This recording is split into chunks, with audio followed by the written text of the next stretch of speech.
This is Changeling the podcast.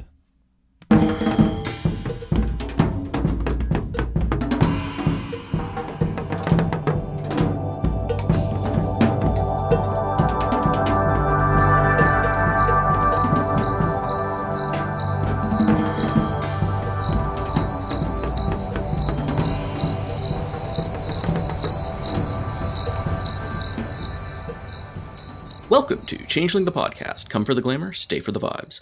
I'm your host Josh, and with us is your other host Puka. Say hi, Puka. How goes it?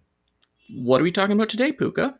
This is a very special episode of Changeling the podcast because we are here with a creator, author, and all-around decent dreamer person, Bram, to talk about their new release.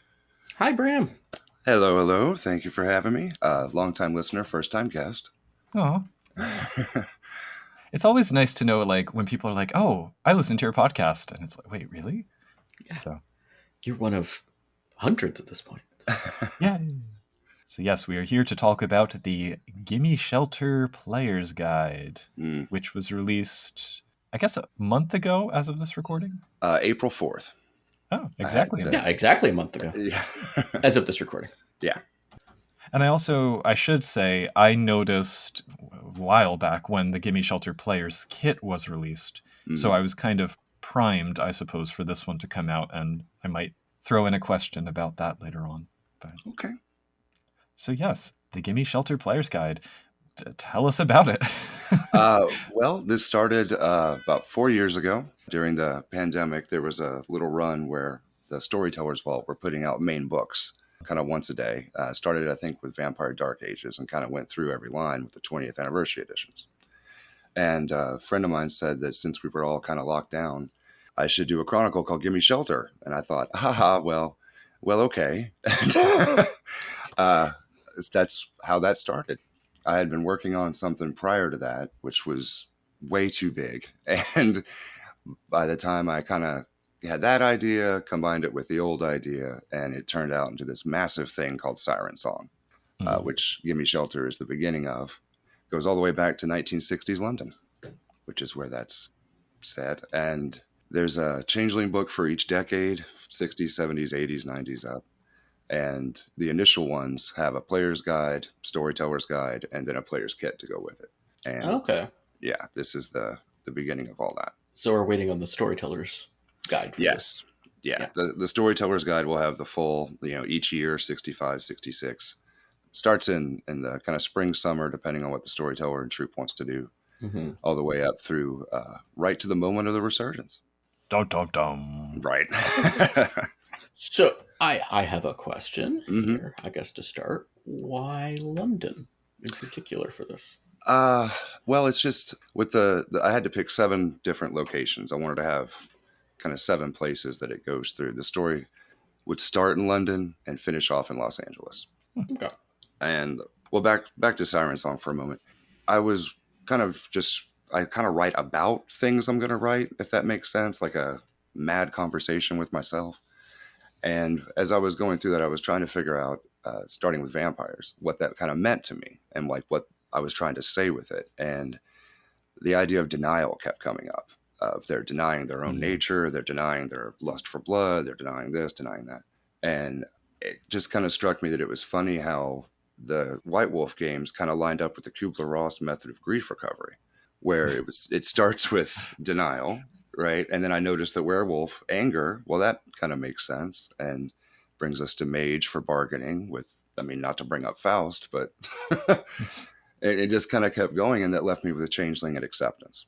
And so I thought, well, I'll add a couple games here and maybe add something for a wake and a funeral, a remembrance of the dead, a celebration of the dead, a mourning of the dead.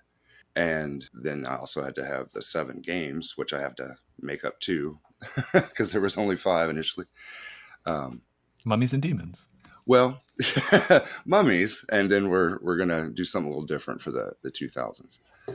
And so with the 7 locations, I went through them, and I added a realm, which I'm sure you have some questions about. The realm of void. It always bugged me there was 6 instead of 5 or 7.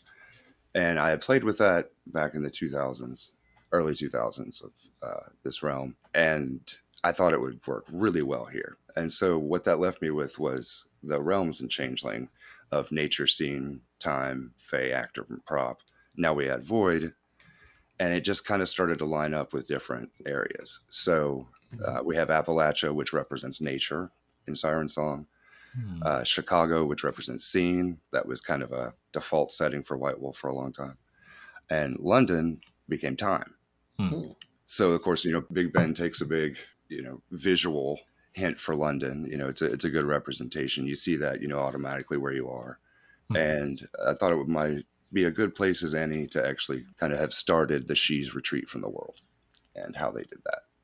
So something you commented kind of brings up a question that I wanted to ask, which is, what is your biography in relation to Changeling? Like, how long have you been running and playing it, and how much of this book came out of homebrew that has already happened, either during lockdown or before?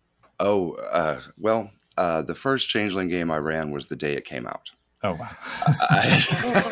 I had possibly, I was young and overconfident, but I've been running all the different White Wolf games, and I was very excited for Changeling.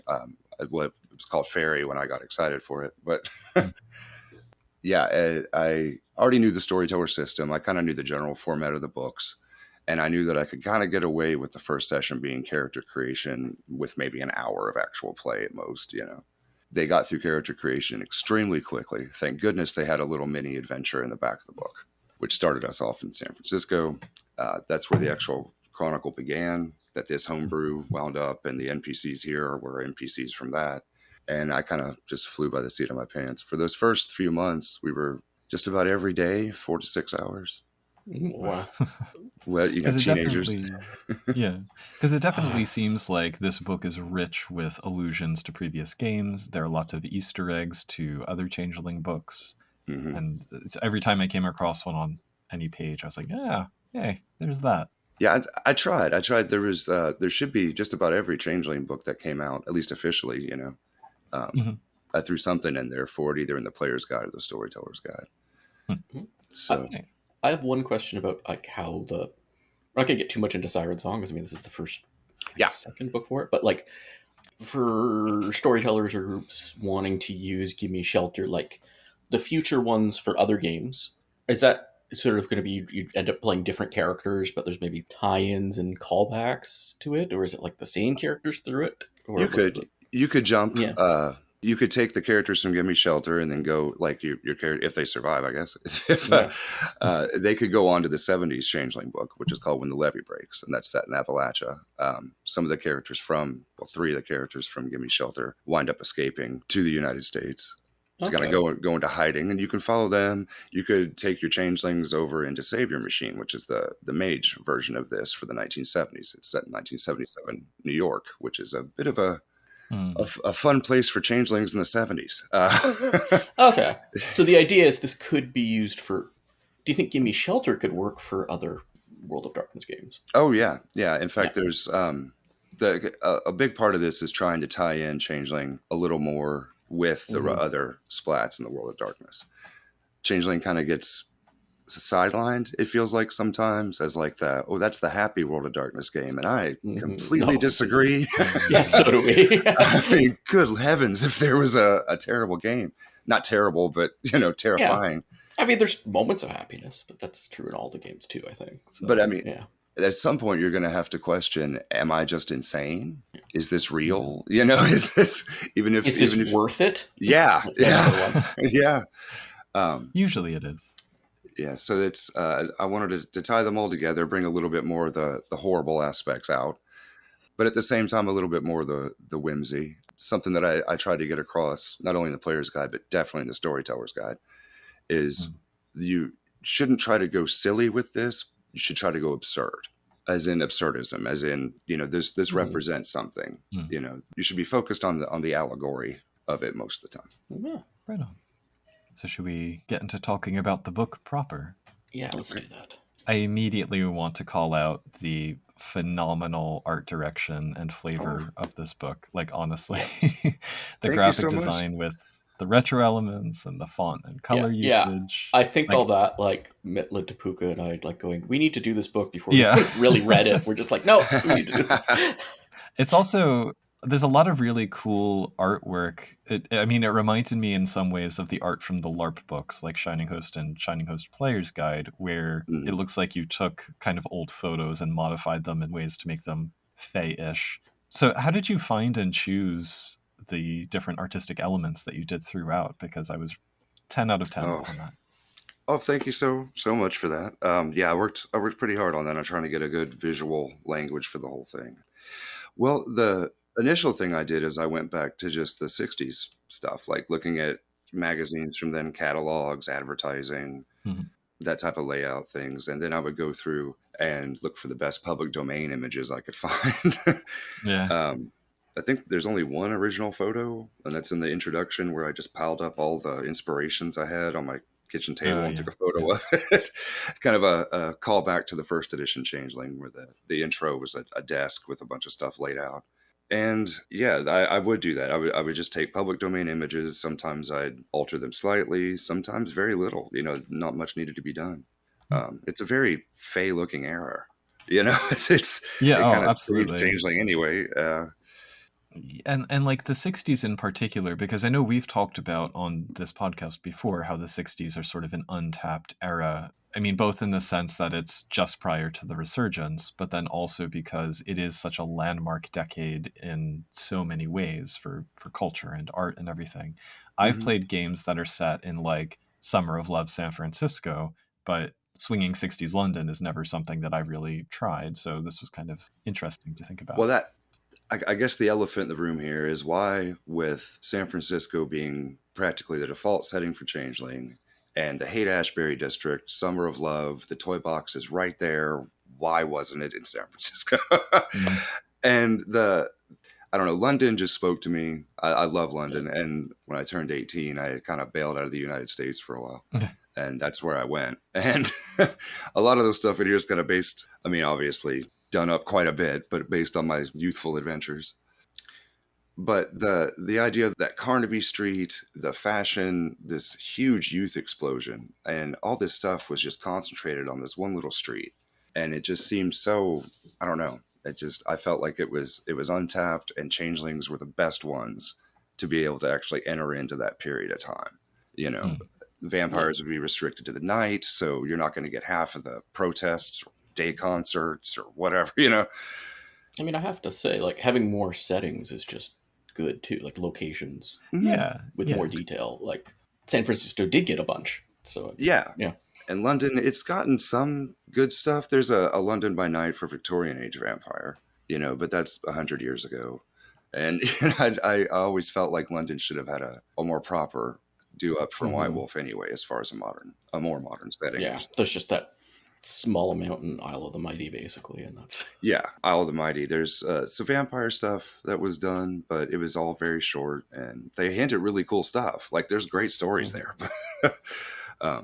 which does actually affect Changeling, the vampire thing, and you can see it in some of the artwork. In fact, in the introduction, there's a piece of art I did, which was just a photo of Highgate Cemetery, but there's some, I guess, graffiti in it that says "Meet Ross is coming." Which is a strange thing to say, but if you're wondering, like maybe how a Cockney child might pronounce Mithras, one of the initial ideas I had when I was trying to develop this was play on an old Lovecraft saying, which was, "In London, dead Mithras lay dreaming," and I wondered how a vampire that powerful could affect the dreaming, if at all. So that kind of gets folded in. But no, 1965 London, 63 was kind of the beginning of the Youthquake. 65 just kind of was easier for me to do a 5-act structure up to 69, just going year by year. And once you start kind of digging into Carnaby, I go into it a bit in the book. And a lot of what I get into in Carnaby was actually there. The stores like, there was a shop called Full and Tuffin, which was began by 2 women, and not like they got money from their husbands who allowed them to do this. They wanted to do their own store, just women, by themselves. And they did. The biggest shop in Carnaby was owned by a man named John Stevens, who was an openly gay Scotsman in the middle of London in 1965.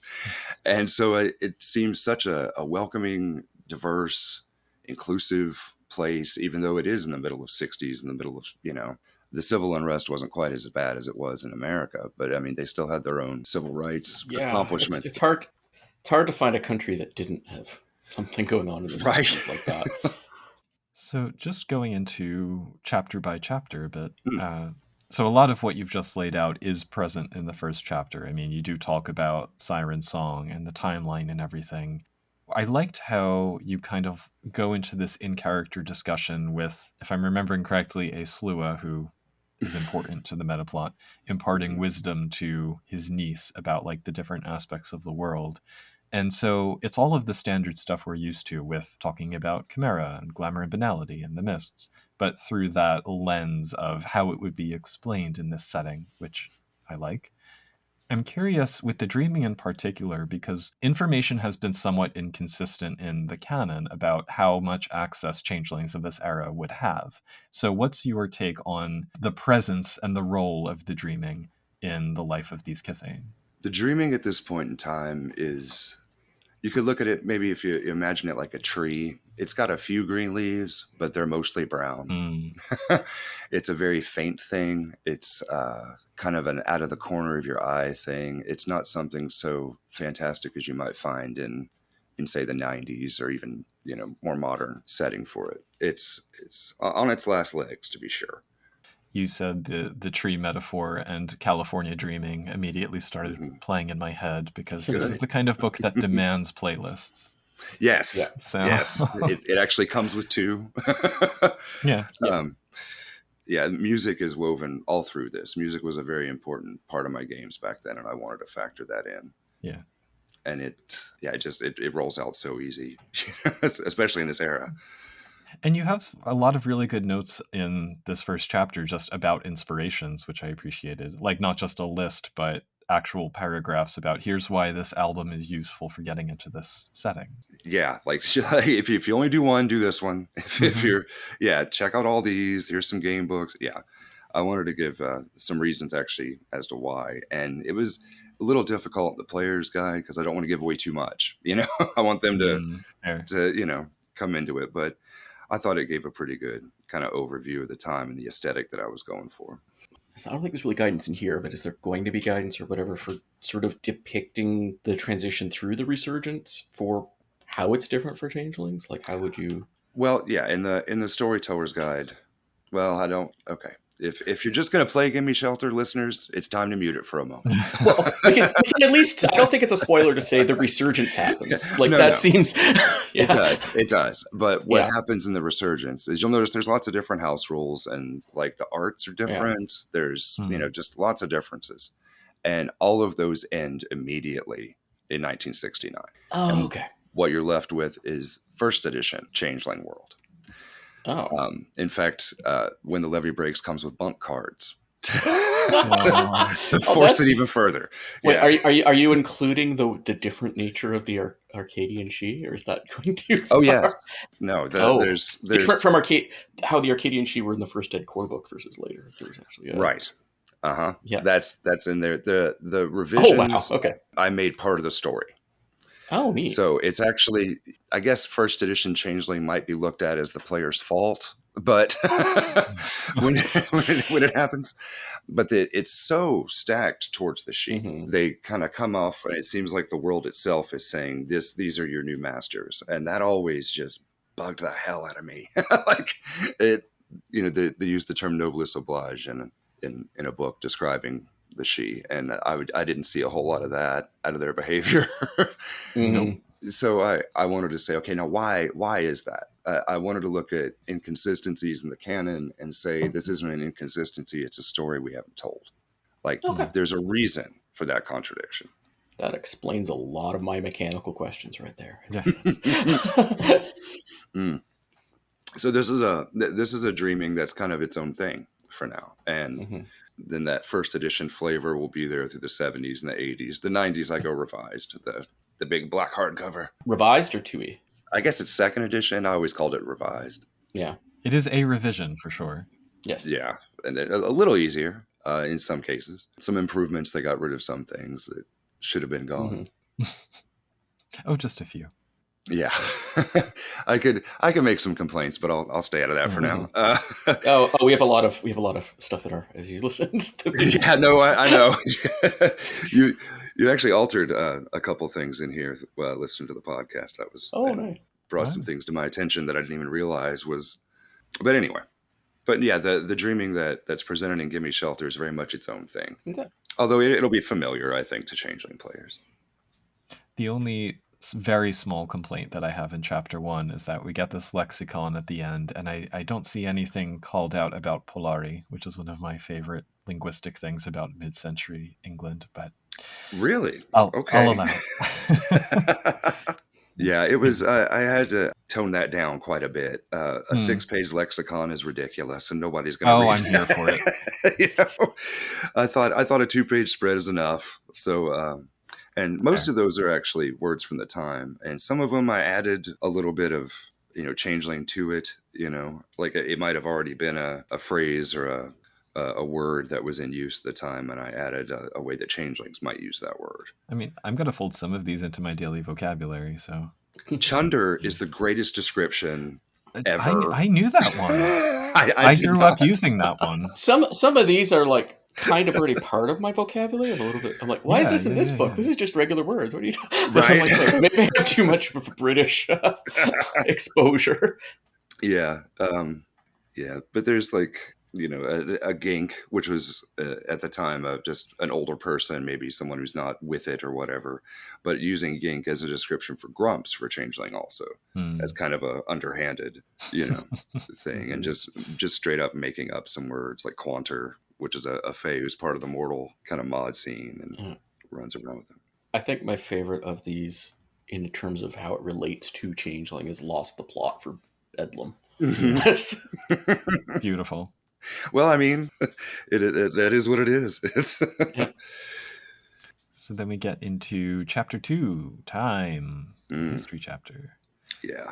So you already talked a little bit about the Storyteller's Guide, but just as a general note to listeners about the structure of this, there are 9 specific periods of history for London Fae that are called out. Very quickly, there's Shattered Myths, 1303 to 1550. We Shadows, 1551 to 1706. Treatise of Union, 1707 to 1836. Dear Boss, 1837 to 1901. Proper Victoriana. A Beautiful Epic for 1902 to 1913. Kitchener's Army for 1914 to 18, World War I. Wagon Piers for 1919 to 1938. V for Victory for 39 to 45, so World War II. The Atomic Age for 46 to 61, Youthquake for 62 to 64, and 1965 for 1965. 65. Yeah. Either Bram or anyone else who wants to expand on these into their own Storyteller Vault. Yeah, oh, absolutely. Yeah. To read them. Yes. And some of them, like when I saw Dear Boss, for anyone familiar with like From Hell or the Jack the Ripper lore, I mean, that was like the immediate, oh yes. Because that's an expression of this is how Changeling can be the darkest game. Oh, yeah.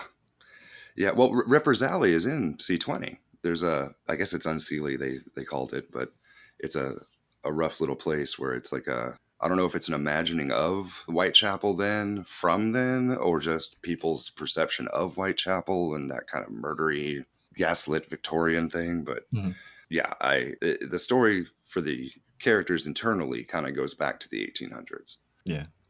But yeah, anyway, all of them are kind of plays on, of course, there's the Mythic Age and the Shattering, which Shattered Myths kind of sums up in a neat little bow, or not so neat little bow.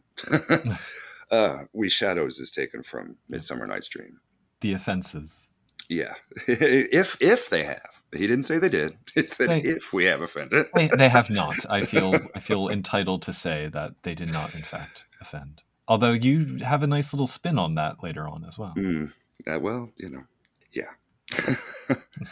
Trying to get this all going in the same direction was an interesting. Yeah, but that's what I mean about seeing these Easter eggs that are kind of thrown in. Like, it points to other changeling material, but then also points to a deep knowledge of various buckets of lore. So like there's bits of Alice in Wonderland in here, there's bits of Peter Pan in here, there's bits of Shakespeare. So kind of seeing that all woven together, and especially because the way it's presented here are sort of in-character narratives like letters and journals and stuff, it feels very naturalized into the setting, which I liked. Thanks. Yeah, that was the intention. I tried to have something for a player new to the game completely, and new to role-playing games, someone who's been playing Changeling, knows Changeling, and then someone who's maybe played World of Darkness but not played Changeling. How much did you draw on Isle of the Mighty for this chapter in particular, if at all? Bits. Like Isle of the Mighty was. Yeah, that's fine. They had to do a whole lot in a short amount of space. Yeah. Every area in Britain is so rich for all of these myths and stories that it's very hard to narrow it down for them, I think, was the issue with Isle of the Mighty. If you notice, there was London's not very long. Oh, we noticed. But I did put there's little hints to things in Isle of the Mighty that'll occur later and previous, and I pulled from Dark Ages British Isles quite a bit. You might notice there's some Dark Ages Fey elements. On the title page. Yeah, oh, yes. The doll, yes. Yeah, so they factored in quite heavily, but I had to do tons of other work for it. Yeah, so it just goes through some of this stuff I just kind of used as a tie-in. Some of this stuff might come as a bit of a shock to Changeling players. I think I just kind of ripped that Band-Aid off with Shattered Myths pretty quick. Of things are going to get a little dark here. Yeah. Which brings us into chapter 3, scene, for geography and setting and whatnot. So, I mean, starting with the high level, this is, I guess, the most obvious Isle of the Mighty connection is that we get the layout of the Fey realms of England and Ireland and Scotland and Cymru. King Albion is still kicking at this point. So yes. he just won't stop. No. So the London piece, Swinging London, is the title of the section. This, I think, is where we start to really see the differences in the setting, because we have these accords that I guess are kind of like a crossover escheat. Yeah. You could certainly look at it like that. It's the various supernatural elements as they're presented in canon. Something I always kind of liked is they described in Isle of the Mighty how, at least for mages, the Order of Reason and the tradition mages would more likely be to debate these topics in some sort of gentleman's club than to have open warfare in the streets. And the whole thing about London's decorum, I just thought it'd be interesting to use that. And these accords are set up between the higher ups of all these supernatural factions. So there's very clear divisions of, you can do this, you can't do that, and we're just going to try to keep the peace a little bit. Thinking, is this part of you're saying, like, make Changeling a bit more crossover-y, especially with these little things? Like, this seems like it's part of that. Yeah, and it's to kind of give you an easy way if you've got that one player that refuses to play anything but a werewolf or something. They can, they have their way in, and there's kind of a way. Yeah. So how does that relate to the mists in particular? Like, how do the supernaturals keep enough knowledge of the Fae to know that they're part of these accords, I guess? Well, the mists are pretty strong in this in this time. And the way that it kind of went about is they kind of have to take it on faith that the Fae are doing what they should do. They don't, a vampire can't, well, most vampires, there's a vampire in here who can plainly see you as a changeling, but they have a knowledge of them. They interact with them almost in as a mortal. Like, they just assume that maybe this person, they can sense something's off about them. There's a magical quality. The mages have an easy time dealing with the changelings, and they have about the easiest. And this is really kind of between the mages, werewolves, and vampires of London that they've kind of come to this almost like a peace treaty in a sense. Yeah, and I mean, you can say things. Just talk. A changeling talks about stuff to someone else. The mists aren't going to cover up what they're saying. No, but but they do basically have to take the changeling's word for it that little man in the corner is a king or whatever. Yeah, it's like, okay, that person also has a weird aura. That's about all we know. And all these people with weird auras are saying this thing. Okay, Yeah, and I tried to give. I didn't want to get too deep into the other, into the prodigals and what their roles are here. They should be something that exists. There's maybe a presence felt, but not so in your face. Yeah. Don't go here because the vampires might kill you. Right. Like, and if you do go here, behave. Yeah. Kind of. Yeah. Changelings have probably the easiest time getting around that because the others just wouldn't, detect them that much. Mm-hmm. So this is very detailed and a lot of real world parts about the 1960s London specifically. So what was the research process like for? Oh Lord, yeah. So that was there's several books. Most of them I mentioned in the player's guide. One thing that helped quite a bit was I was in a Facebook group for World of Darkness and another group for Changeling and another group for like art, just 60s art. And I was like, I wonder if these old mods, these kids at the time, have a group. And I went looking and I found them. And so I would just ask the actual mods from the time. So what'd you guys do after, you went to the Marquee Club for the night and saw a band? What happens after 10 o'clock? Because nobody talks about that stuff. I got to hear some fantastic tales from the time and, kind of get interested in areas that I didn't even realize were part of the scene kind of, or areas that they wouldn't go or areas that they kind of considered their kind of turf or whatever, It was interesting, and they're more than happy to talk about it. So are you seeing sort of Changelings very much associated with mod culture in many ways? Mm-hmm. It is a nice thing to see. One of the things that people say about setting books, especially nowadays, I think, is because of the internet, it's so easy to go find maps and wiki things and whatever. But focusing on, as you do here, talking about like you just said, how did you spend your days? How did you spend your nights? What was the process of getting from point A to point B? How did you feel about these things? Like, that stuff does exist in books and websites that you can research, but it's so difficult to draw out of just like the historical data. And the way that you foreground it here, to me at least, it highlights the importance of making this feel like a lived-in setting rather than just a collection of details. Yeah, and I think that's a wise approach. I like there's nothing there's not really much here where you'd go just read it on Wikipedia. Like, it makes sense. Anything you would read in Wikipedia, it makes sense to then put in here. Yeah, because it'd be confusing. It complements it. Yeah. Yeah, I wanted to give a good overview. Like, I didn't want you to feel like you had to go somewhere other than the book. But at the same time, if you did go to somewhere else, it's not like you've just wasted your time. It's right. No, it just expands it even further. Yeah. Yeah. Yeah. That being said, you do have descriptions of neighborhoods and a cool map, and several cool maps. So yeah, it's including like which kiths are insurgent or dominant there. Lots of knocker reps. Yeah. For some reason, King Albion favors them. I don't know. Knocker, Slua, and Boggins are the dominant. Yeah, for sure. Yeah, trolls are actually pretty represented, but they don't have as much power as you might think. They have more duty than numbers. Yeah, bit of trolls, bit of redcaps, bit of satyrs, but not a ton. Lots of Slua. Yeah, not many Puka though. Yeah, well, they're a hard bunch to govern. That's true, as it should be. So it's just all Puka in a way.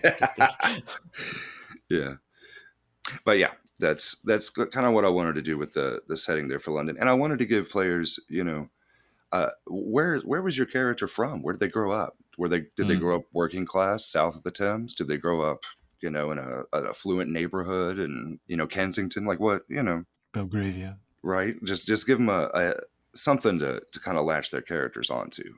Like if you think about it, most players usually pick early 20s for their characters to start out, or mid 20s. And that means you would have been an infant during the Blitz and would have grown up in a London that was being reformed around you. Yeah, it seems like you're also going with the 1E definition of motley. Like, that's the thing we've talked about, how motley's shifted meaning over the books. Yeah, dramatically, Yeah, so it's like motley is a political structure more than the group of PCs, which it sort of became later. Right. But the one thing that I've gone back and forth with on the book is when to split up the real world kind of info versus the Changeling kind of info. So, I try to give a good overview of Swinging London itself, and then I get into the 7 pillars, as they're called, of London in the book. Yeah. Although every borough has a magistrate, but the kind of central London magistrates are could be considered the most powerful. Mm-hmm. Well, you do a good job, I would say, of giving that balance correctly for each level, because we start with that very high level of the entire UK and then get down to London and then get down to the Seven Pillars and then Westminster and then Carnaby Street. And at each point, it's a different mixture of information. So like the Accords are London wide, but then when you get to, I think it's the Westminster section, it kind of gives you a lot of the famous sites of London, but then for several of them, there's this Fey inflection. So, like Parliament being built on an ancient fairy mount. It's like, oh, yeah, all right, I like that. I can roll with that. Yeah. And it's also handy, like if you're, I have to imagine if you're from London, what I do know, not that I've been there, but I do know London, like it's not the same as 1960s now. No. So somebody running it there can, like, if you're from London, if you're all the storyteller players are in London, this would still be helpful to give the historical context. They might not have known all of it. Yeah, and the map doesn't change dramatically from 65 to now. I did try to give it a road map, and those roads are going to be changed. Carnaby's not a street now. And the tube map, too. Ooh, but like the character of it, the neighborhood might exist with the same name and be the same place, but the character of it's not always going to be the same. Right, and I tried to allude that, maybe in the future this place might be different, but as of right now, this is a slum, and, it's, or whatever, What drew you to Carnaby Street in particular? Well, it just screamed at me. I mean, it's hard to get around Carnaby Street. It's such a ridiculous concentration of. I mean, you can feel the glamour without even knowing anything about a Changeling game coming out of this place at the time. There's just all these kids. I mean, Jimi Hendrix has an apartment on Carnaby Street in 1965. It's being shopped at by all these musicians, and it's a central hub of fashion and music, and youth culture itself was just sprung up from here. Kind of took the world by storm. I tried to go block by block. In the area. Next question. In the area around Carnaby. Those aren't the actual names of the block. If you're from London, you know that. If you're not, that's not what they call them there, or called them at the time. But are the individual shops and things, are any of those actual historical places that you drew in? 90%. Nice. Now, I did, you might have, say a jazz club, which was there at the time, but it's owned by a vampire, kind of things that I tossed in. Some of the stuff I refused to do anything to, like Full and Tuffin, I left them alone. Topper Shoes, I left them alone. But just about everything in there was an actual place. The stuff that I tried to fold in very subtly, and make it so that it, there's, I think, Rutherford Financial Services is listed there, and which is just a banking and investment firm. Now there is a character, Anton Rutherford, who's a she, Autumn she, you'll meet later on, and his family is a very prominent vampire family, which is not, you don't know much about that as a changeling. You just know that kind of, he's an obvious black sheep now that he's at his. He doesn't really get to hang out with the family so much. I mean, considering having a vampire family, that's probably like a good thing. Well, we'll see. Yeah. So seeing that kind of mixing, the melting pot of supernaturals in the context of the melting pot of London. It's kind of I wanted something in there for everybody. And a lot of it was, like I said, some of the stuff I just made up whole cloth. Some of it's the probably most obvious thing I did. There's a shop called Vimanarama, which is the mortal guru named Gideon Zenith runs the place. That is obviously a shout out to Grant Morrison, and there's no getting around that. It's just Easter eggy as hell for them, and it can, that type of stuff goes through there. It's something that highly affected my Changeling game. This is the one with the rat that claims to be G.K. Chesterton. Right. And another one, a fireplace that sounds like Bertrand Russell. And that was basically just to get me to the line, truly a serious mouse on a serious hearth, which is the tagline for Arkham Asylum, written by Morrison, of a serious house on a serious earth, blah, blah, blah. Yeah. Many an Easter egg. Right. Yeah. So speaking of things that you made up of whole cloth, though, like after Carnaby Street, we also have Creek Alley, which is sort of the, I guess this would be the main Changeling hangout, I guess you could say. Yeah. So can you tell us a bit about Creek Alley and what it entails? Creek Alley is an interesting thing. There's a little hole, we'll call it, in a wall which to changelings is plainly apparent as an alley that they can walk through off Ganton Street in the Carnaby neighborhood. If you walk through it, it opens up into this vast space. It appears to be a forked road, one that kind of goes up and one that goes down. And within there is all kinds of things. It's a kind of a community in and of itself. Some fun things too. Yeah. I could think of a lot of fiction set in supernatural fiction set in London that has something like that. Yeah. A lot of different. Well, because it's like the dream of London being this endless and confusing warren of little streets that only a true resident can navigate. I feel like that is a primary piece of what London's dream is. So yeah, and that's what I wanted to reflect it. And there's some bits there you might notice where Creek Alley's been other places, and it looked different then, but it kind of carries some of it with it, and now it's very much becoming part of that London dream. You know, and note with interest the date on which it was uncovered. Well, I mean, won't spoil it. Yeah, it showed up here when it needed to show up. My favorite thing was the chimerical pig with wings who owns a record store. Costello! Yes. Yes. Costello's one of my... it didn't start off so easy. He had some threats at the beginning that they had to kind of, okay, let's get him where he needs to be. It's a kind of a safe place for chimera and changelings to be just who they are without having to worry about banality coming in at you or the mist smacking you around or anything. But Creek Alley came from me having to worry about copyright infringement. A lot of the stuff from my 90s game, I was running it every day, and I was flying by the seat of my pants almost all the time. And so I was pulling in different elements. And one of the biggest elements I was pulling from was the Vertigo comics line by DC Comics at the time. I feel like White Wolf knew exactly what they were doing when they called it The Dreaming. Yes. Sandman was a huge comic book series at the time. So I had no problem pulling in elements from there, which of course I cannot do on the Storytellers Vault. No. Yeah. For people who are familiar with something called Doom Patrol, you might be familiar with Danny the Street, which is basically the inspiration for Creek Alley. Yeah. Okay. It's interesting, like metaphysically too. It's almost it's like pseudo, almost near dreaming. You even have it like in the next chapter with like I guess we talk about here, like where there's like some of the birthrates and frailties are increased. Yeah. So it's almost like a mini augment or something. Things are very different in the alley. It'd be fine if you looked at it maybe like this is a freehold or this is some sort of contained glen or something. But it's kind of none of that. It's all of that. Yeah, I think weird new things are good. Yeah, like in general. And this is like a weird new thing that's kind of like a prequel. I thought of it like a dreaming shallowing almost. Yeah, kind of thing. If you were running this game, brand new players, and you were going to run this chronicles in the book, how much would you expect them to read of it? This chapter.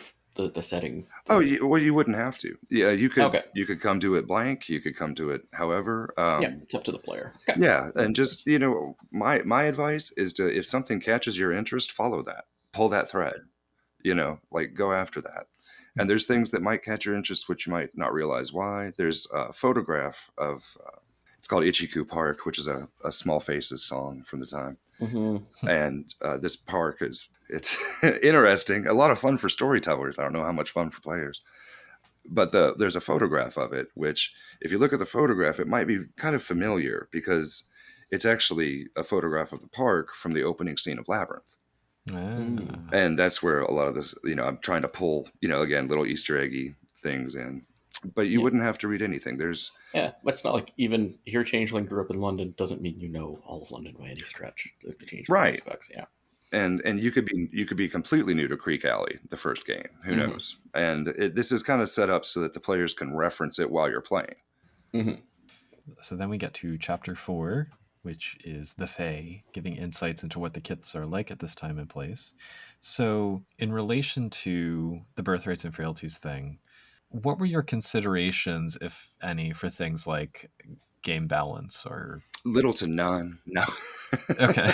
No, I'm kidding. That fits for World of Darkness. So, well, the thing to me that I always had with running games is that just because you have now some sort of powerful artifact doesn't mean that's going to imbalance the game. I'm the one that's providing you with the things that you push up against. And, it's just going to make the villains that much more villainy and what have you. So if I've given you something, remember it's a game about fairies. So you might want to be wary of free gifts. No, there's no such thing. Right. Some of them have changed slightly. There is a bump to your permanent glamour rating under something called Chosen for a few of the kiths. You might notice they're the most numerous kiths in London. However, they're also the kiths that made up the original motley for Creek Alley. So that might have something to do with that too. Yeah, all the affinity realms seem to list reduced difficult. Like, it gives you a little bump for. It explicitly says for each one. Is that meant to be like everyone gets it, or is it just the core kiths? I guess if somebody. Well, it depends. Like say Boggins would get a reduction of 2 instead of 1 when using the actor realm within Creek Alley. If it says it, then you get it. If not, you don't. Okay. So some don't have it. Okay, I must have missed that. Mm-hmm. Creek Alley tends to kind of empower changelings, empower glamour, the dreaming itself. It's at a very odd crossroads, which we can discuss in chapter 4 a little bit further. That idea of it being almost like a near dreaming augment, I think really fits well with it. That bit of the dreaming intruding into the cityscape. Yeah. Bleeding out kind of. Yeah. Or in, I guess. Structurally, each of these is set up with kind of descriptions of how the kith operates in this time and place, followed by some storyteller characters for each one, and an innovation that I'm sorry, I'm probably going to have to steal this. Each character is given the background cost to have them as an ally, contact, or mentor, which is great. Yes. I just thought it would make it so much easier for players. It really does. And a theme song too, which is also nice. It gives you an extra little hint as their core character. There's some really great psychedelic descriptions of unleashings in here too, which is lovely. Oh, thank you. Yeah, I tried to go hard on those. I wanted everyone to. I assumed you might have a favorite kith coming in here, and I wanted you to feel I wanted you to feel seen. Like if you're that Selkie player that everybody's annoyed with, I want you to say, well, Bram loves me. Kind of idea. Yeah. There are several points that I just kind of flagged. I'm like, I like this, and I'm happy to talk briefly about any number of them. But I don't know, how should we? Yeah, let's just go through that. That's good. So the things that I particularly enjoyed in here, it's just a random scattering of like art things and mechanics things. I love the map effect on the issue header. I don't know why stood out to me so much, but I like that the knockers are mods who enjoy scooter culture, because that seems appropriate. Piskies going through ego death when they have unleashings or causing ego death in others, I thought was pretty cool. Thank you. Bonus points for the phrase under the red cap's periodontal abattoir. Just great. The Selkies. Okay, so the Selkies have these eerie dreams when they're in the alley, and I assume there's a connection to something that players aren't yet supposed to know about. So I like that there are these hints to some deeper plot going on under the surface. Presumably the Storyteller's Guide might shed more light on that, but... yes. And just like the artwork in here. I mean, I love these opening photos that you used for each kith and how you set those up. Thank you. Yeah, most of those were just public domains that I kind of messed with. Yeah. But some of them just worked so easily, like the Slua and they really do. the satyr. I mean, that's a thirsty girl. That is, it just, I don't know. It all just kind of worked. But even like the red cap, I mean, it's not what you would think. You're like, what art do I need for a red cap? And it works perfectly, but I never would have chosen that. So yeah, I was slightly terrified years ago as a new father seeing x-rays of my child's face. Children have all their teeth at birth, it turns out. Yep. And they're just all jumbled up in there. And yeah, that's one of the images. The other one's like a meat locker. Yeah. And I wanted to kind of show that while your legacies tie you into something, the kith ties you into a certain style and a certain way of being. I didn't want you to view it as a player as a stereotype. Mm-hmm. Like you had to be some leather-clad brute if you're a red cap. With no nose. Right. or what have you, And that's why I tried to present all the characters and their mortal seemings in here. I wanted the storytellers to have a little bit of play as far as how they wanted to present them in there. And I think that also works with the time, like pre-Resurgence. Yeah. Feels a little bit more mortal seeming-y. I have a few favorite characters in here. So Emma Peel, the Pisky, was one who stood out. Keith, the Red Cap, who is the best dancer in London. Yes. There's Anthea the Slua, who is a Super 8 filmmaker.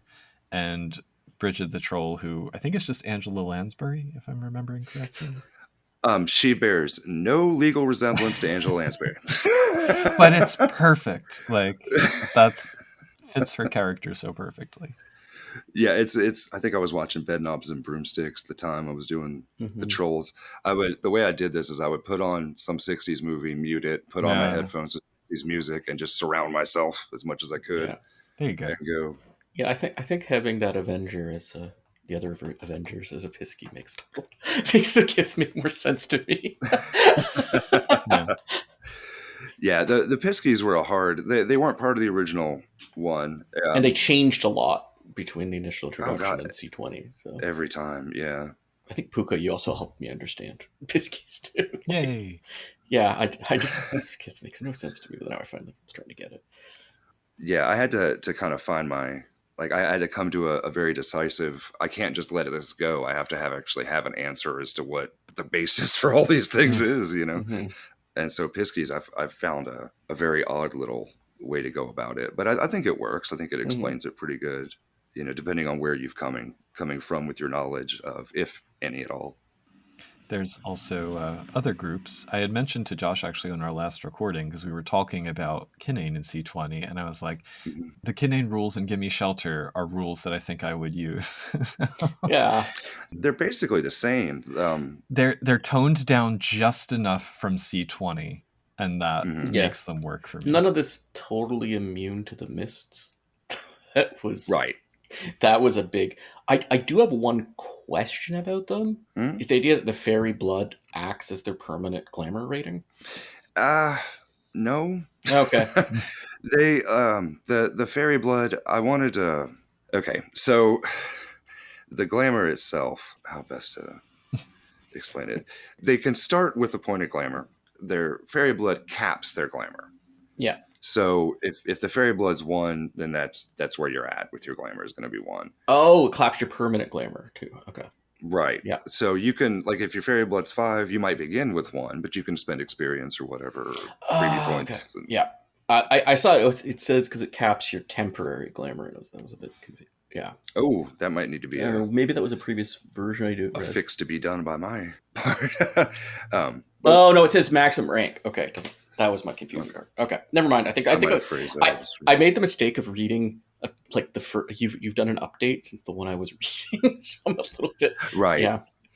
Trying to correct some I'm stuff. working off the initial version, so I hope I'm not saying anything. I don't think you are, Puka, because you're referencing things that are only in the second one. The one I just got more recently. All right.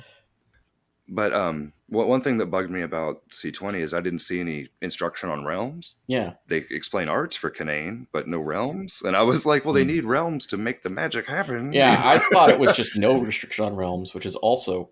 not great. Yeah.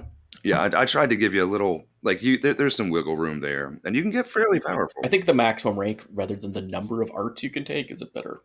Yeah, you can maybe have, 1 and tons of stuff, but it's not going to lead you that much. Because the core book has it's how many arts you can take, and I'm like, that's nobody's caring about taking 4 different arts. That's right. But yeah, the Kinane does. I don't know. I could see people playing a Kinane game actually through Gimme Shelter if they wanted to. There's just enough interaction that they could have a grand old time in there, and plus there's 2 Kinane that you will have to deal with, and they're strange circumstances at the moment. There's one Kinane that sees the dreaming. They all kind of see the dreaming, but one of them sees it 24 hours in the future, one sees it 24 hours in the past. Very curious. Yeah. Time is an odd thing here, and that kind of keeps getting pushed. And they all have certain tie-ins either to prodigal groups or an adventure that's coming later or something. Yeah. I like the F explicitly rules for mortals as well. Yes. And Twiggy. Yes. There's some more of those mortals that you're totally not allowed to talk to, even though I'm telling you about them and where they're located. Yeah. They're integrated in an interesting way too, because they're protected by the Accords to some extent, and like they might get a free dot of lore. There's compensation for not having magical powers. So at the same time that you could play a Kinane game in this setting, you could also play a mortal game. Well, not at the same time, but like, yeah, you know what I mean. Well, you could have a mixed group. You could do a kind of a, you have a set of changelings and a set of mortals, and then kind of go back and forth or what. Yeah, you could play around. I tried to bump up the mortals a little bit. Yeah, the alley rules also to the prodigals. The alley rules for that. Oh, the vampires effect. That was really that was interesting. Yeah. So prodigals. That's probably one of my favorite pieces of art in there is the full page for the prodigals. If you look real close on that book she's dropping in the garbage. Yes. Yeah. That's the book of Nod that she's tossing. And there's rules for importing characters. If you have a vampire you've enjoyed playing and they can now have some bizarre time travel adventure. Sure. Everybody plays. But the sun in Creek Alley isn't actually the sun. Even though it kind of keeps to the same schedule as our sun, it's not our sun. And the light of that does something to Kindred. One could look at it maybe like it's breaking down the banality, maybe. It's breaking down the curse almost. Or the curse. Yeah. There definitely seems to be some kind of connection between Creek Alley and time in the sense of like mages have a difficulty using time magic and things like that. I mean, it's not spelled out here, which I like. So it's just something that seems under the surface, I guess. It's interesting with mages, too. It's like no paradox, but everything's vulgar with witnesses. Yeah. Because you're not alone in the alley. You're always being observed. But it's always vulgar, too. Like that's Yes. It's a weird place. Yep. Trying to get wraiths involved was interesting. So, but it worked. The rules for mummies, which bears no resemblance to any of the mummy games. There's just phrases and things in there. One of the things about the Storytellers Vault is you can't actually do a brand new game. Yes. You can't have a new one. So unfortunately, I can't publish Mummy the Corrosion, but I do reference it in its particular page numbers. So eventually when we get to the 80s in San Francisco, there'll be a Gimme Shelter. As Gimme Shelter is to Changeling, the Flood will be to Mummy the Corrosion, which you can't actually purchase. And then we get into some of the prodigals that you might run into. There's a Ventru having a very, very terrible trip to England, or great trip, depending on how he kind of looks at it. There's a Tremere trying to worm her way into the alley who has a bit of a romantic entanglement. And then an odd creation called the Strawberry Girl. I think the Wraith was actually my favorite of them, Mary. Oh, yeah? She has an odd little... Yeah, she's something weird's going on with her. The tabula rasa. And like some of it's just, obvious throwbacks. Like the werewolf story is pretty obviously a Romeo and Juliet kind of vibe, West Side Story-ish kind of thing. But the Strawberry Girl, when she feeds, it not only doesn't produce banality, it sometimes produces glamour. And that is just... Works for me. You're right. But it's pretty strange. Most of the time, vampires have a very negative effect on changelings. Yeah. And her in particular does not. She, in the Storyteller's Guide, in her character sheet, you see that she has fairy blood. And that's kind of one thing that helped her, besides being Malkavian, kind of get into the thing. Yeah, I never liked the hard vampires are banal as anything but a tendency. But... yeah, I do like the idea of the older the vampire gets, the worse it is. Yeah, right. So that stays. But I just never understood why they couldn't, like why a Toreador wouldn't be beloved by a changeling as long as they behave themselves. Yeah. I mean, it should be a banal vampire should be like a banal human to me, not like. Yeah. And there are changes to vampires that do fit that. But yeah, but as we went through it, I did have. One thing under the kind of the NPCs here, there was a Slua who's not having a good time of it named Mary. So I don't come directly out and say it, but people who've played Chronicles of Darkness or Changeling the Lost in particular will know of something called the Hedge, which apparently there's this hedge outside of Creek Alley. And when she tried to cross it, her seaming kind of broke. It can appear two-dimensional. It can fold back. It can be painful to her at times. It's like reality's broken around her a little bit. And of course, the prophecies that she gives. Mm-hmm. But that's more in-game kind of stuff. Mm-hmm. I don't know. I hope people respond to the non-player characters in Chapter 4 quite a bit. Not only just to give you an idea of the setting and how the setting's kind of connected, but how they can kind of latch in really quickly. You know, this take, you hit it with the non-player characters well above, let's say, almost all the official Changeling books. I don't want to. Oh, well, bless you. Yeah, there's only so many dukes I can write about. Yeah. So, Chapter 5, Actor. Mm-hmm. I think we probably don't need to go through the full process for anyone who plays but maybe some differences, which what you said earlier actually, like Josh said, sheds a lot of light thinking about this is, going back almost before first edition rules. So some of the changes, I'm like, oh, okay, that's why. Yeah.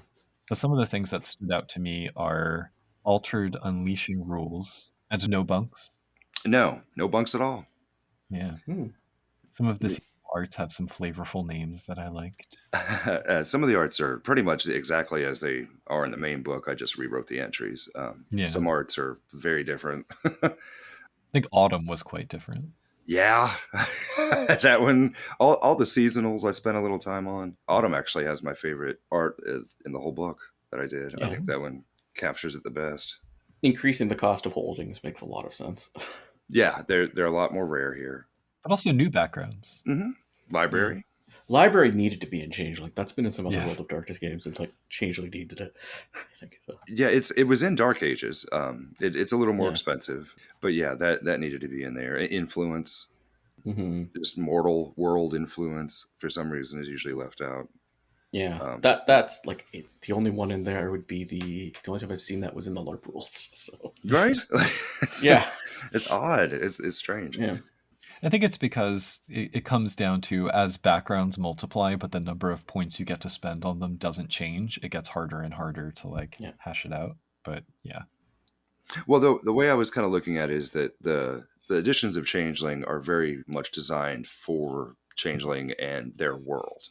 Yes. And the mortal world is kind of left behind a little bit. You know, you're focused on Chimera and Title and Retinue and things like that. But you need to be famous on top of that. Right. But when they talk about it, they do have this she is famous and this person's they do still have it. It just doesn't mechanically reflect it. Yeah. And so I thought, well, why not just toss it in there, you know? And the only thing I think that's really that strange is that you start with a free dot of kenning, just because you need to be able to use that. So did you change how talents work? Or? No. Okay. You just start, consider it a bonus dot, kind of. If you really don't want it on there, like for some reason your character concept just would not have that, you can remove it. That's not that big a deal. But. No, I just meant because it's a talent, so everyone can do it even without a dot. But right. At least, attempt. But I wanted you need to have a very good chance at your attempts. Yeah. It's almost like a necessity of the setting, I guess. In many ways. Yeah. Yeah. I didn't want anything to be too dependent, but. Mm-hmm. And I like your treasure. You said a power equivalent to an art of, which I think is what they really meant in the C20 core book. Yeah. Oh, I just noticed the title change you made, where it's actually that one's way more expensive. Yeah. Yeah, good luck. Yeah, Title 5 is the equivalent of Title 3, in that, so it's everything's yeah. But yeah, no, Title very hard to get, especially in London. It's a very you're not going to be a king of anything or no. Well, not yet, at least, and hopefully not later. Are there any pieces that you would say are essential for players working with this setting to know about? What are the call outs that you would specifically point to? Different from the C20 core book, I guess. Yeah. Oof, there's a few. There's nothing that I would consider to be, if you're familiar with C20 and you just dive in blind here, you'll be okay. There's going to be point difference costs, so check on those, in terms of backgrounds. Holdings cost more here. Your arts might not function the same way. There's an art called Sovereign that you can't even have access to at this point in time. Mm-hmm. So there are slight differences. I mean, if you're familiar with the storyteller system, I didn't change what the abilities or attributes do. I didn't change what willpower, glamour, things like that do. But there are slight tweaks, little bits here and there that are different. Most of the changes in the arts came in the seasonal ones. Summer, spring, winter, But no, if you're familiar with it, you should be fine. This is kind of designed so that you don't have to have, as a player, you don't have to have the Changeling book. You can just use this. You're obviously going to need the Changeling book to run the game, but if nothing else, this isn't really meant to replace the main book as far as the content, as far as realms go, but just so that it's all sitting there in the same spot. So you don't have to go to another book to look up a realm. It's all, right here for you.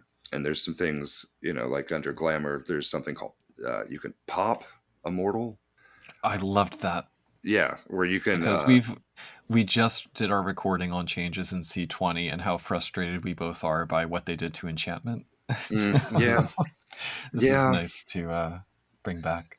But with that, you can spend a point of glamour and you just basically just overload their senses. Like it's like almost like a rush to them. But they're just done for a moment. They're just kind of staring off into space. Slap them with the dreaming. Yeah, the cartoon birds are going around their head in a way. Merits and flaws that were in there, they've all been kind of rewritten and given the flavor. Croker's driving school is just that driving merit, but it's kind of an Easter egg for Charlie Croker from The Italian Job, the Michael Caine role. Is Winter's Grasp new as a flaw?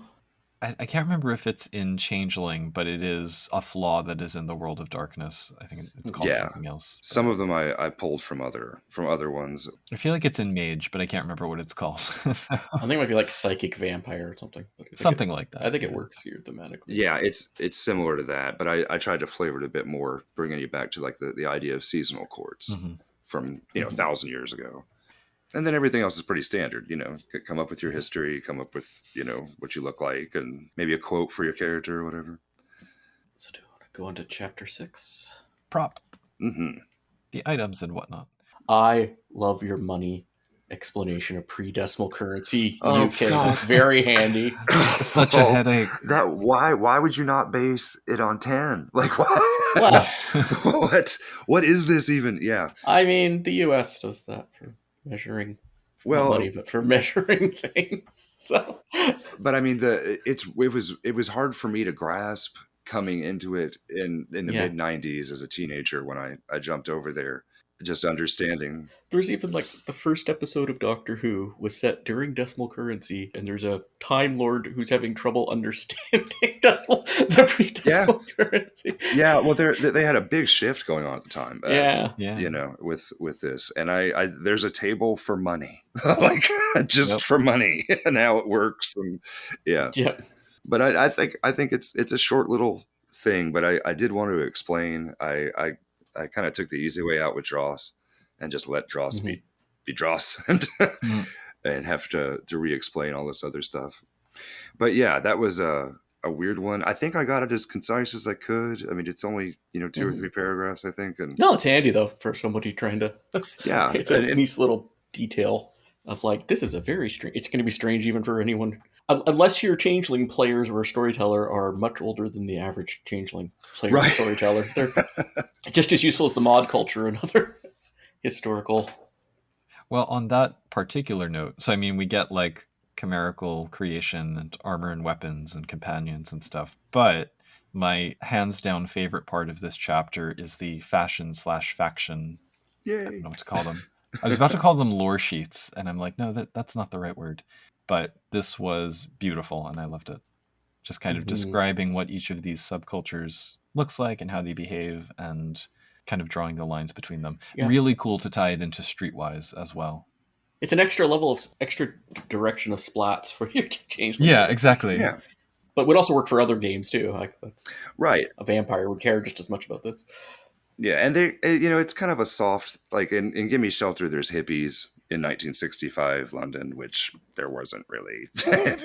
That was a more American movement that bled over. But I mean, if you're playing a 60s game, come on, you want to be able to get into it. Yeah, and you can fudge those kind of dates a little bit. I mean, if you can handle a world full of changelings and werewolves, I'm sure if you went to London in this time period of the 60s, you'd encounter someone. Like especially among changeling circles, it would not be totally it, to it have a was hippie. Yeah. it was kind of coming up out of the beatnik culture. Mm-hmm.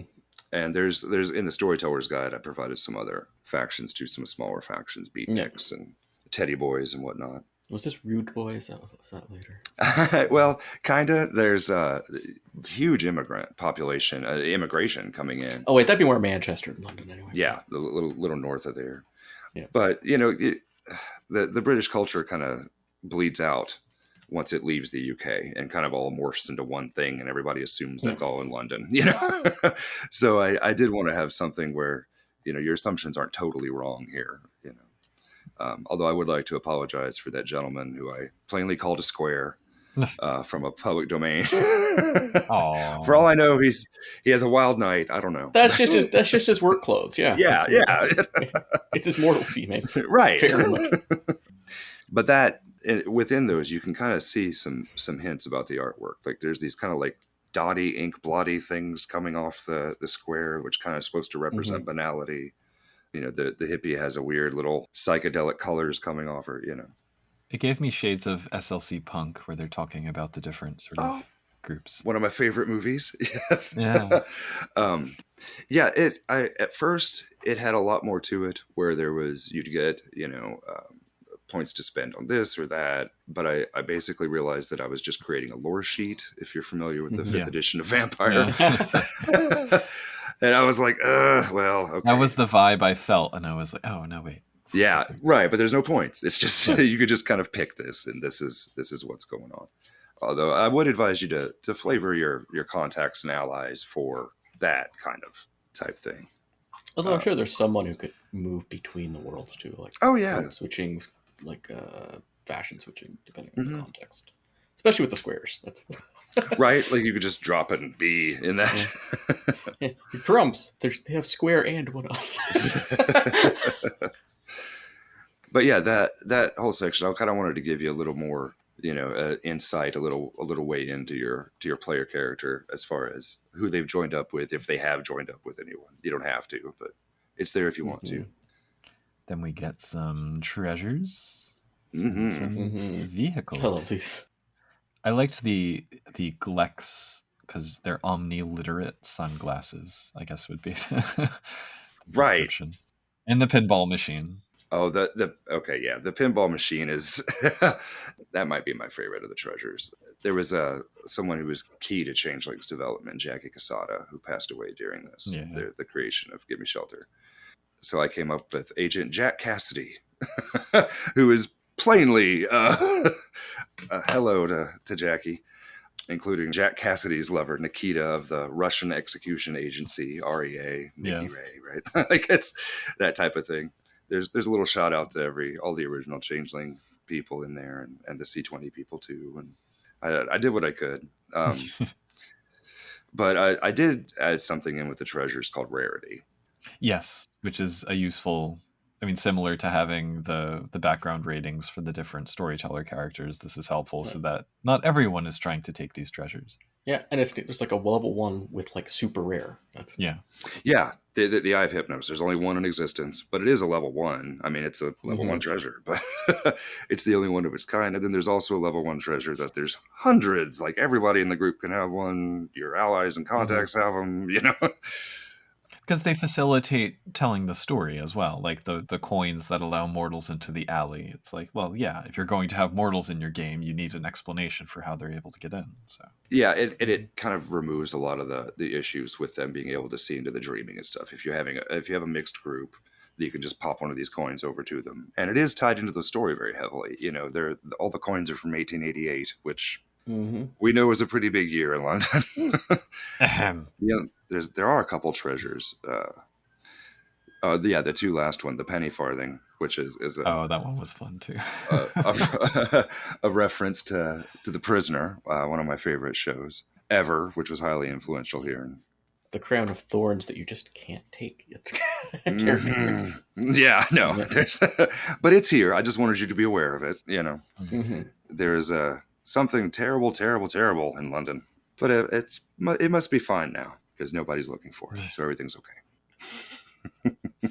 Vehicle rules are also quite nice, because you have Like when I think of 60s film, Yeah. and I think about like car chases through the streets of London, and you really do have all of the tools that you need to narrate a scene like that. So all of the different cars that were around at the time and maneuvers like shooting the gas tank. Right. Some of that got pulled from other White Wolf games. Mage: The Ascension. They have a great little write up for car chases, which I got a lot of inspiration from. Some of the stuff that's in the table for vehicles. I think I mentioned the Griffocopter, which you could probably figure out what a Griffocopter is, but oh yeah, you know, was that from War and Concordia? Or I think so. Yeah. So sorry, friend of the show, Terry. There's no balloons though. There's a balloon. Oh, there is a balloon. Never mind. There's it's a right hot there. air balloon. I missed it. There we go. There you go, Terry. Hot air balloons. Add it to your list. Yes. Yes. Powered by wind. It's that's its speed rating is wind. And then after the vehicles, we get into kind of some stuff you can print out. The character sheet is really, or the character sheet section, I should say, is really good because it covers like all of the different cases that you might need, all of the ways in which you can flesh out the characters. So it's very thorough. Yeah, and no myth lore, so that's better than the first. No chimerical alchemy. Yeah. Where's mining? What was it? The puka who had the month? Like what was I can't remember. Yeah. Anyway. Oh, you get a chimerical sheet too. Anyway, sorry. Continue. Yeah.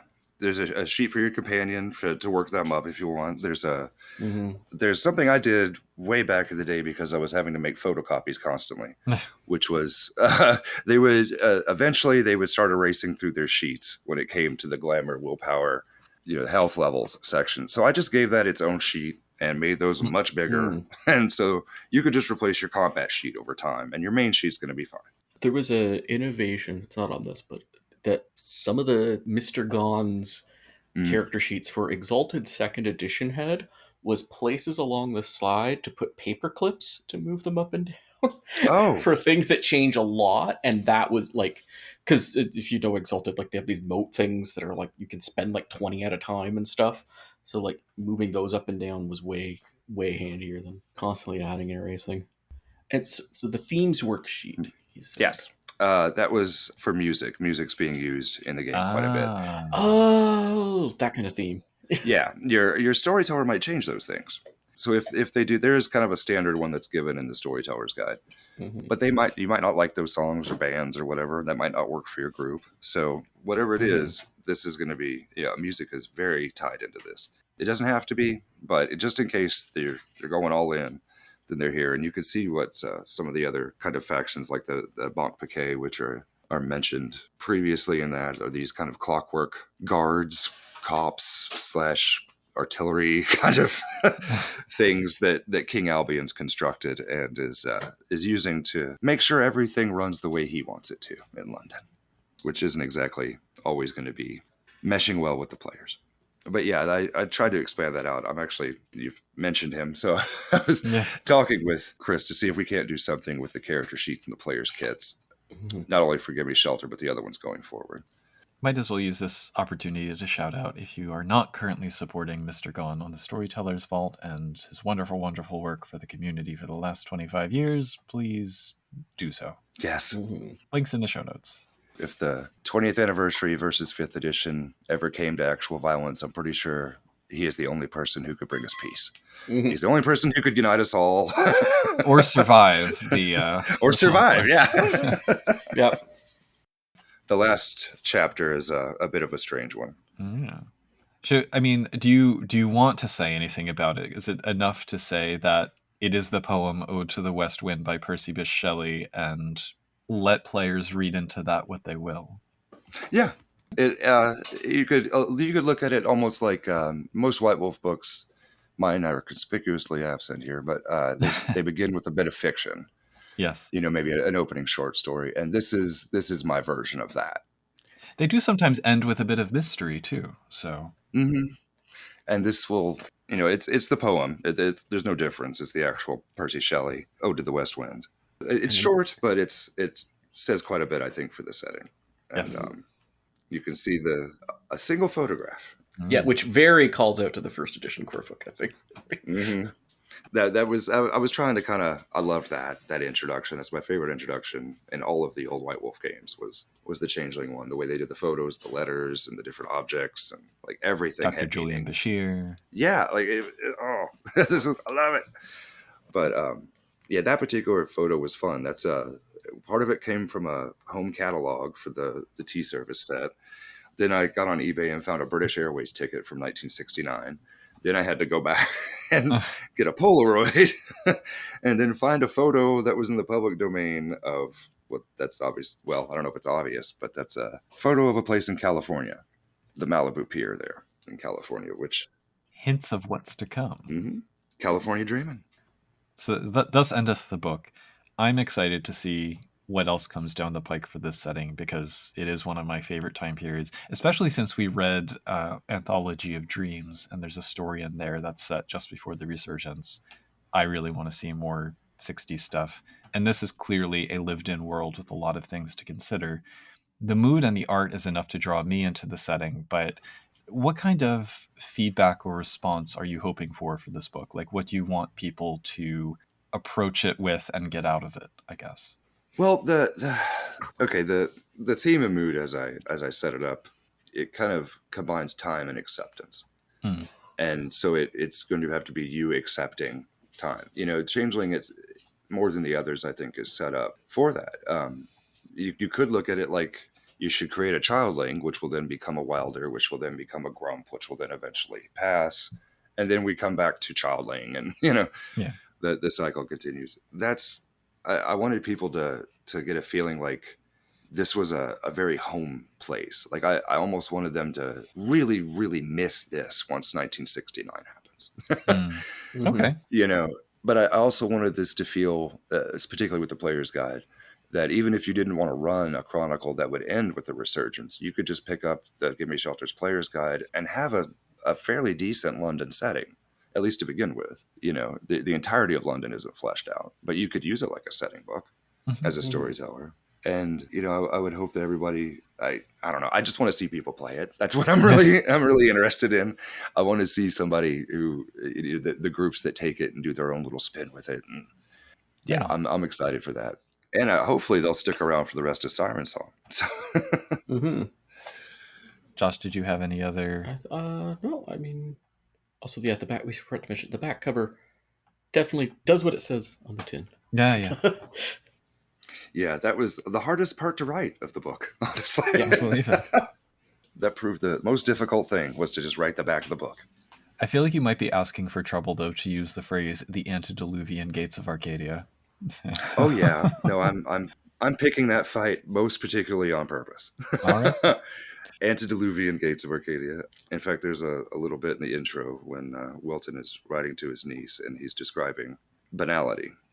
And I actually use, he says, it is oblivion, capitalized with an O. Huh. People who are familiar with the Orpheus game might notice that I referred to the grandmother in the beginning of the history section. And, eventually somebody's going to figure out that if they begin to open the trods in 1303 to Arcadia and they come back in 1969, well, that would be a difference of 666 years.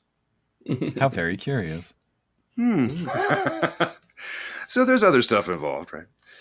But no, the takeaway is that I wanted this to have the energy of the games that it had for me back in the 90s when we first started this, and we're just kind of going. It's about you. Come in, create, I'll also just mention we've been hawking now and then the Changeling 30th anniversary project that we're doing for next season, and this is 1965, which is 30 years before Changeling was released. So that's another. That'd be a cool tie-in. And if you need people involved, well, on that note, though. So obviously we would like to keep an eye on where this develops and what's coming next. But if people are interested in this work and want to keep up with your other projects, do you have any kind of internet presence you want to point to or ways people can get in touch with you? Social media, Bram Clark. That's me. You could also find me at esotericorders.com. And that's kind of my online home from this point forward, I think. Links will be in the show notes. Thank you. Thank you again for being on, Bram. And, thanks for having me. Let's stay in touch for future yes works on this or anything else Changeling related you may do in the future. Excellent. So, speaking of the show notes, the ways you can reach us, you can go to changelingthepodcast.com. You can send us an email, podcast@changelingthepodcast.com. You can go on our Discord, discord.me/CTP. You can follow our Patreon, and if you have a bit of spare money that help us out, keep the lights on, Changeling the Podcast. You can go to our Facebook page for Changeling the Podcast, and you can go to our Mastodon account, if you're on Mastodon, changelingpod@dice.camp. And links to all of these will be provided in the show notes. And once again, I'm Josh. I'm the one often called Puka. And remember that space race is heating up. Turn off your mind, relax, and float downstream. In certain corners of Albion are those she who saw the transition to decimal currency, shortly after the return, as a foul salvo of banality. In the thick of the War of Ivy, when they had nothing better to do, they adapted the old Librum Solidus Denarius system to the crystallized bits of glamour they reappropriated from their commoner subjects. A single point of dross is a tittle. Gathering together 7.5 of those makes a trifle, and 5 1/3 trifles makes a jot. These self-important lordlings forged shimmering chimerical specie and goblin parchment notes to build up their vaults, but in the end, the mathematical absurdity of the system crashed their attempted economy before it could ever take off. Yet the most decrepit grumps among them still insist that they pay their retainers in sums that, for all practical purposes, are impossible to divide fairly, much to the chagrin of the modern fae. While we do hate to talk about finances, we do love thanking those who are able to support our show and keep the glamour flowing. Therefore, a special thanks to our patrons: Derek, Dorcadus, Ellerus, Hugo the Bogperson, Iabol, Jason Vines, Oreo, Raz Caboose, Sandsugar, Sija, Terry Robinson, Tricerabeth, and Victor Torre. If you'd like to join their ranks, sign up at www.patreon.com/changelingthepodcast for episodic shoutouts and other benefits. We also appreciate likes and subscribes if you're listening on YouTube, and reviews on the podcast listening platform of your greatest convenience. May you all find whatever shelter you need, steer clear of the ducks and geese, and until next time, keep on dreaming.